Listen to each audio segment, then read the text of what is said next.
संजय राऊत यांनी एक प्रश्न उपस्थित केलेला आहे.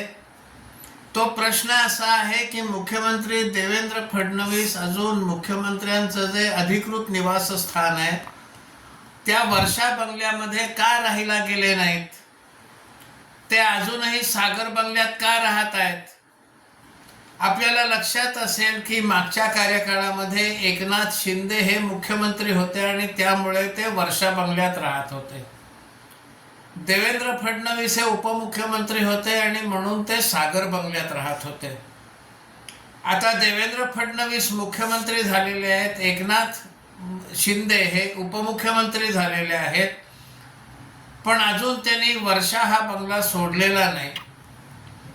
साधारणपणे आता मी मुख्यमंत्री झालो, आता तुम्ही वर्षा बंगला सोडा असं म्हणणं हे मानवी शिष्टाचाराला धरून नाही आणि त्यामुळे तेही तिकडनं गेलेले नाहीत. पण मी वाट पाहत होतो की देवेंद्र फडणवीस काय उत्तर देतात. आज देवेंद्र फडणवीसांचं उत्तर आलंय की त्यांची मुलगी यंदा मॅट्रिकला आहे, याच महिन्यात मॅट्रिकची परीक्षा झाली की ते वर्षा बंगल्यामध्ये जातील. पण संजय राऊत यांनी वर्षा बंगला डिमॉलिश करणार, अमुक तमुक असं काय काय अंदाज बांधले. माझा प्रश्न संजय राऊतांना असा आहे की ते ज्यांना बेस्ट सीएम असं म्हणत होते, हे सीएम कधीच वर्षा बंगल्यावर राहायला का नाही गेले.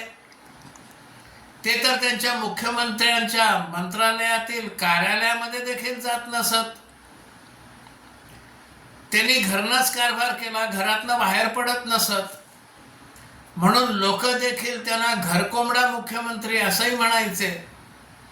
मग एकदा त्या घरकोंबड्या तुम्हाला वाटत असलेल्या बेस्ट सीएम ना विचारा, तुम्ही कधी त्या वर्षा बंगल्यावर राहायला का नाही गेलात.